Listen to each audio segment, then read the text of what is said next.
Hello, this is Michael Hexter. Welcome to Politics 2100 here on YouTube.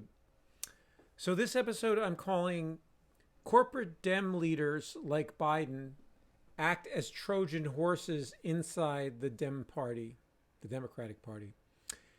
So, this is a further evolution of ideas I've been playing around with for the last couple of years in trying to characterize and what the Democratic Party is and how it acts against its own interests, it seems, and also how it interacts with the Republican Party, also characterizing the Republican Party, and just overall trying to create a tapestry or map of the U.S. political system slash landscape as it exists now in the 2020s. And and before. Um, so, but I'm trying to, come up with a way to describe what's going on right now, and I think it's come to a point where it seems as though the Dem leadership really just betrays its own party. In other words, that leaders ascend to the highest and most powerful positions in the Dem Party, not because they are the best advocates for the program or the policies that would the party might implement, or a platform of some kind. I mean, as we in the U.S., the parties in general don't operate off platforms, so it's not unusual, let's say, for a major political party in the U.S. not to be organized around its own platform, which is not good. But anyway, there is a vague area of platformishness that the Democratic Party is supposed to stand for, ideas, principles, and it seems as though the Democratic leaders, in other words, those that have the most power in the Democratic Party, like Biden, Pelosi, Schumer, seem almost the most listless, the most, it's being called feckless, the most feckless. And they are now, and with Biden, we really see his fundamental sympathies seem to be with the other party or with donors, with entities outside the party. And his fundamental commitments as a political actor, while he has been a Democrat for decades and decades, and he has never been a Republican, as far as I know, he acts in concert with and in sympathy with the Republicans, in particular, the sort of the corporate wing of the Republican Party. But even not even that, even sometimes in concert with the Trump wing of the party. In other words, he has not overturned many Trump policies. He is adding now, him and the corporate Democratic Party under his leadership is doubling down on police funding and reinforcing the idea of a crime wave, which should be met, according to him, by a police continued building up of the police. Meanwhile, when we hear, in reality, police like in Uvalde, Texas, also the Secret Service, the police that are around Biden himself, that they are failing in different forms and or are betraying leaders like Biden and not protecting them as they might, because they have fealty to, for instance, the former president, or they might, or at least there's a suggestion that they might. So in other words, the idea of doubling down on the idea of law enforcement as being something you simply give unstintingly to money in the hopes that somehow out of it will come a safe society or a safer society or crime reduction, is based on pure fascist style thinking about police, and that their own, the fascistic tendencies within the police to a sadistic, ideas about basically using force to simply get people to obey no matter what. Some individuals, not based on laws, not based on legal principles, not based on outcomes, but simply on the wishes and the idea and the wishes of the individuals involved, and then some idea about might makes right, okay, which is fascistic. So anyway, so we have, though, getting back, that's just one issue in this general idea that that there is a fundamental betrayal of principles that Democratic voters and the Democratic base wants, and and the media is helping in this in regard, for instance, in saying that Biden went too far left when he never really went left, and he is quote unquote believing this. There's a phony story being told about how he somehow was under the sway of Bernie Sanders, when in action, when he was actually in office, he has simply opened the door to the Republicans. Joe Manchin and Kristen Sinema have ruled his legislative agenda, and he has stood by and allowed this to happen. And he's recently been trying to give away a judgeship to the Republicans in Kentucky, a federal judgeship. So all of this in the form of appeasement, maybe, or friendship with Republicans who in turn show him no favors, such favors, at least publicly, in return. So we have then leaders in the party, and we have Nancy Pelosi multiple times saying that she wants a strong Republican Party.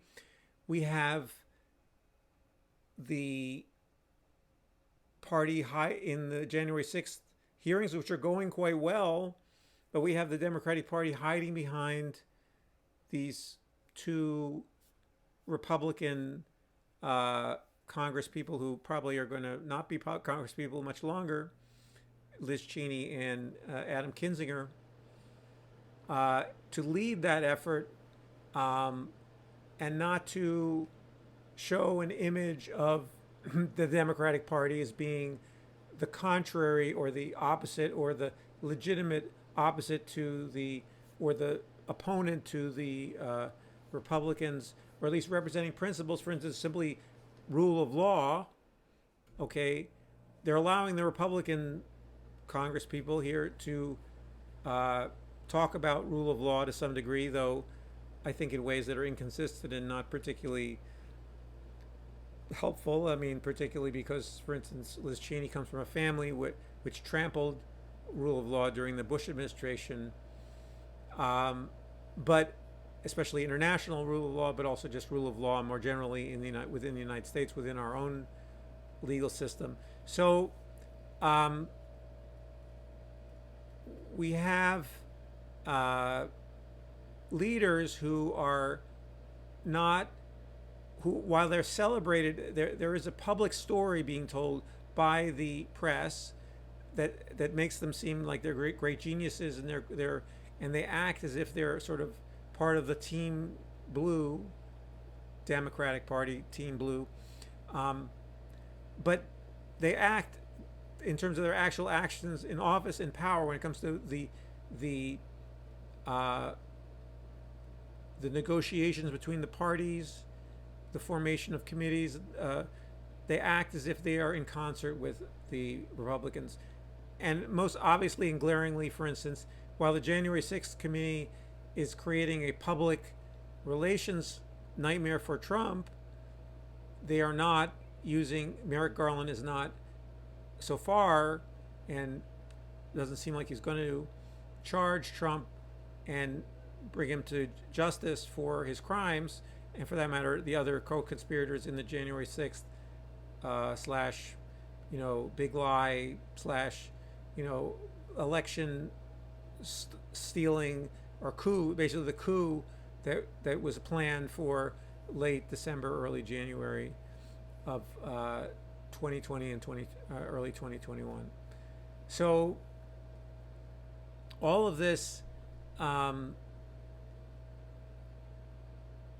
makes it appear as though the Democratic Party is now. I mean, yes, you can say they're cowards and they're feckless and so forth and so on, which is true. But they're also undermining actively and siding with people who are the opponents of the Democratic Party, and they form a form of self-limiting party.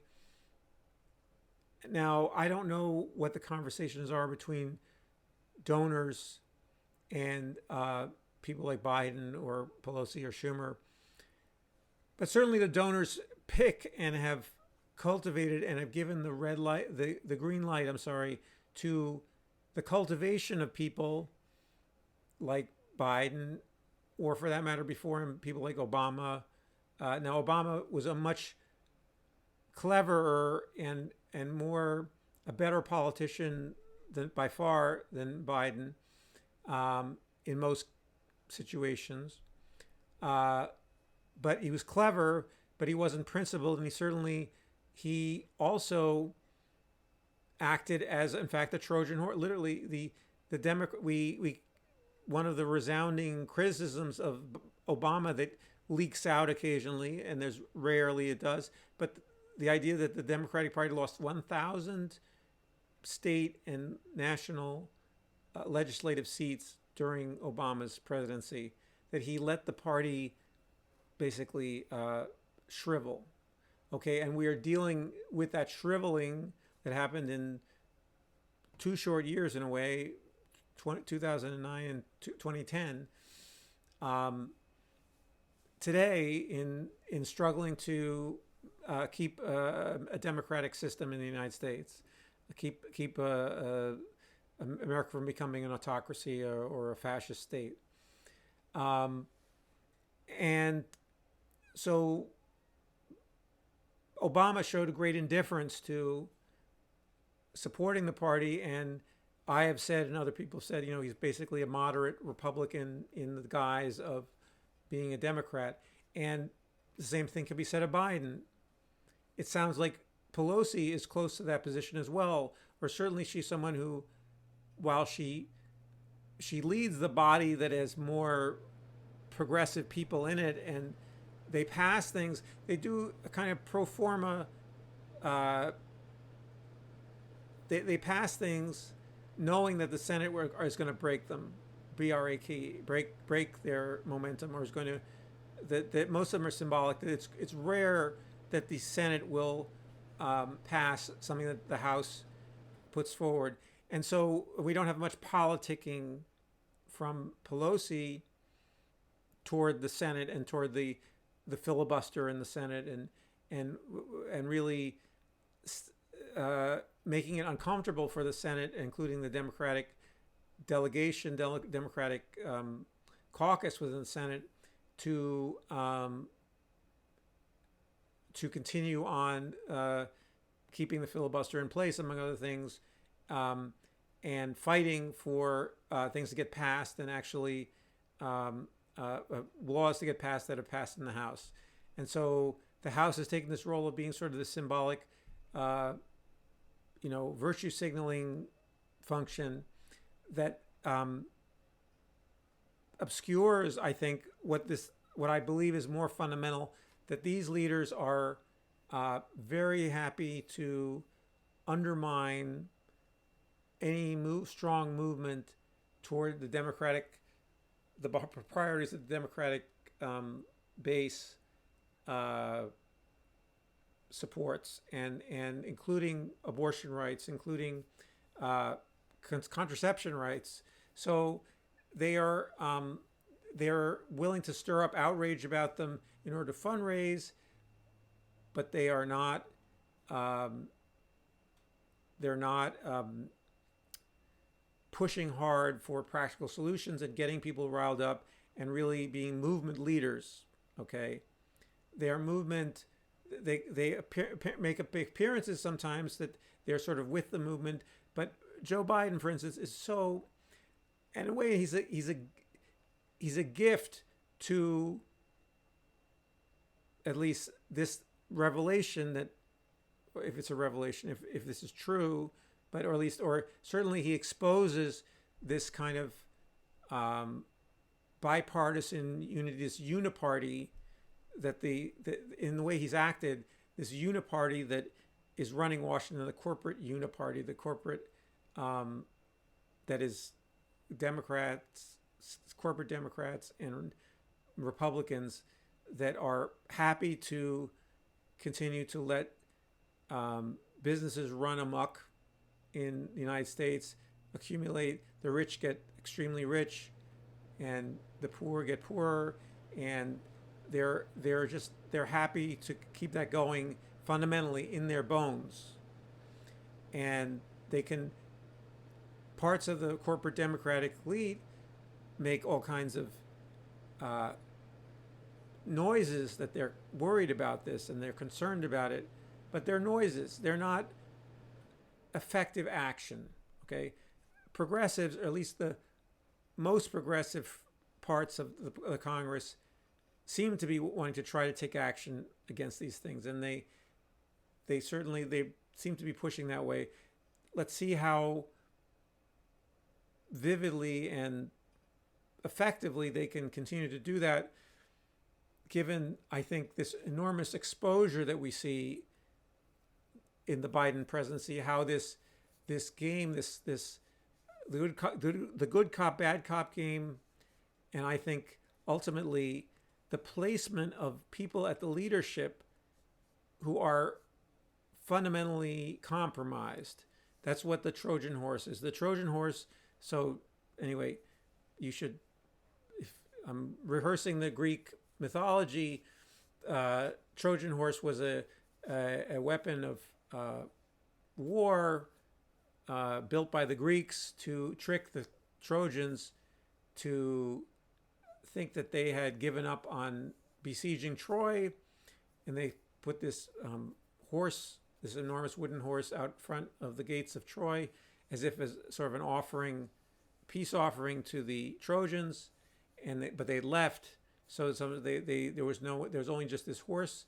Meanwhile, inside the horse, there were Greek soldiers who, once the horse was drawn into the gates of Troy, the Greek soldiers opened the gates of Troy, and then Troy was overrun by the Greeks because they, surreptitiously reappeared, or in front of the gates, and were able to exploit this strategy.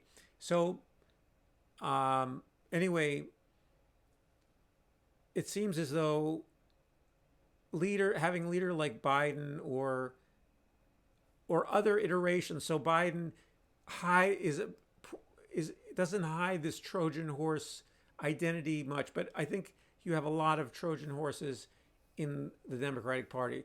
Their fundamental allegiance is to the donor class and to creating collegial relationships with Republicans who have repugnant views that their base is opposed to, who want to basically turn the tables and steal all the marbles and get absolute power. But the Democrats think that, let me play this game of being this sort of, they forget to do the political struggle. Okay, that they're not forget, but they don't know how, or they're incentivized not to struggle politically against the Republicans. Now, with the Jan 6th hearings appear to be, but again, it's an intra-Republican fight that's being shown in a way in these January 6th hearings, and it's costing at least Trump some popularity, but the Democrats should be lambasting the Republicans right now, and they should be not just allowing Lynn Cheney and or Liz Cheney and Adam Kinzinger to lambaste the particular leadership of the Republican Party right now, but Republicans more generally, who are voting in enormous numbers to overturn all kinds of, to create a barbaric society, a are barbaric and retrograde society, a fascist society. I'm using the word fascist, but if you're not comfortable with fascist, you can call it barbaric. You can call it anti-modern, patriarchal society, and the and the Democrats are not really in the fight. And so I think that what I'm trying to say with this video is that we can no longer afford to have leaders who betray the principles of the Democratic base, the values. If they betray them in action, and you have to be able to look at their actions. Unfortunately, the mainstream media creates a fog around these people where their intentions and their professions are given equal weight to their actions, or furthermore, are even blown up to be more important than their actual actions. So we don't have enough media reporting. I think we're lucky to have The Intercept, to have Young Turks, to have Majority Report, American Prospect, The Lever. So these are all news entities that are showing you how they actually act. So unfortunately, not enough people know how the politicians are actually acting. And instead, you get through places like the New York Times or the Post, a admixture of intention and reality. And so it's hard then for people to choose wisely when they vote in a primary for who should be their leader. And furthermore, we now have, unfortunately, lots of pro-Israel PACs who are just trying to hammer the progressives, the people who are trying to realize democratic values, because they are also more likely to criticize Israel, to make aid to Israel conditioned upon Palestinian rights, about their treatment of Palestinians. So, or not unconditionally supporting Israeli militarism. And that's another video, which I've talked a little about it in one video, but there's another huge AIPAC and also DMFI are investing heavily against exactly the Democrats that are trying to realize the values of the Democratic Party. But anyway, there is a fog of reporting where the intentions and the fine words of the corporate Democratic elite and also other parts of and also Republicans and a bunch of others are magnified, and their actions are obscured. So, but looking at their actions and at their political gaffes too, which are revealing, like, at least in my mind, are gaffes. Things like, we need a strong Republican Party, reiterated over and over again, or Biden trying to get an anti-abortion judge onto the Kentucky bench, or onto the federal bench in Kentucky. Those need to be covered nonstop, and we need either progressives within the party to make a fuss about it, but also the news media that we have, and also other news media to reveal these things.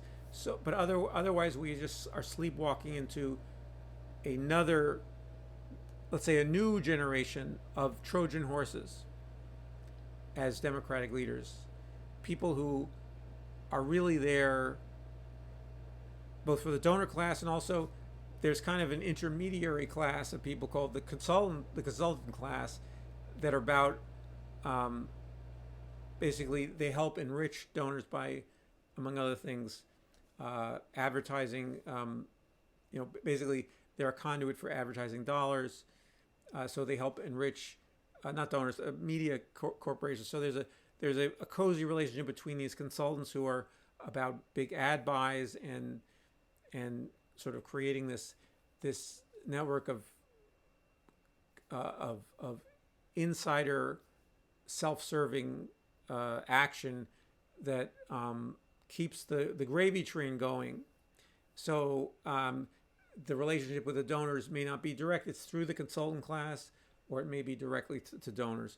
But one way or the other, it's not serving the American people.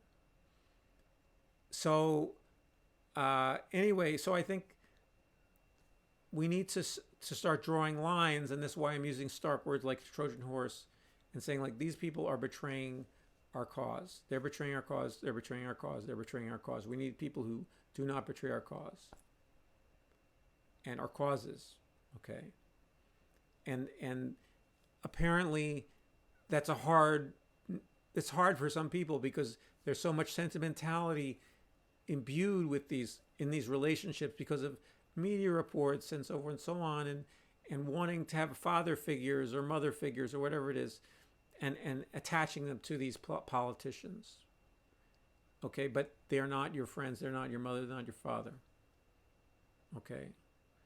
Anyway, so drawing a line, this is one effort to draw this line, is saying, like, look, they're betraying you, they're subtly infiltrating you from the top in a way, and creating a weakened party, and the party is weakened. Like Biden has weakened the Democratic Party.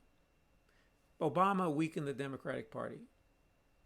Bill Clinton weakened the Democratic Party. Even though they had some success, and they won. I mean, Clinton won his first election because there was a third party candidate that spoiled the election for Bush Senior. So they've never been. I mean, Obama was a talent, but some of his talent lay in bamboozling people, in creating an image of himself that he then used to hide this same betrayal of Democratic, that they don't take the vision of a society, a good society, where government protects people to the degree that it can, where government uplifts the downtrodden, and government tries to create peace in the world against the will, in some sense, of corporate interests, the interest for profit. That this vision is looked down upon, is made to seem childish or whatever it is. They think it's wrong, but they're not going to come out and say they're cowards. So they're not going to come out and have an argument, or at least an argument with someone who's forthrightly for those things, because they play around with it. They sort of say, well, I'm on your side, sort of, but they're really on someone else's side. So, and that's where the Trojan horse idea comes in. Or, I mean, this is a further development of the good cop, bad cop routine. So they're the good cop, they're playing the good cop, okay? But, you could say Trojan horse, it's another metaphor to think about. And anyway, but the bottom line is you need to have people who support the fundamental values and the policy platform, really, of the Democratic Party, or what should be the policy platform: Medicare for all, Green New Deal, student loan forgiveness, child tax credit. Just listed. These things: $15 or $18 minimum wage. All these things are public banking at the post office.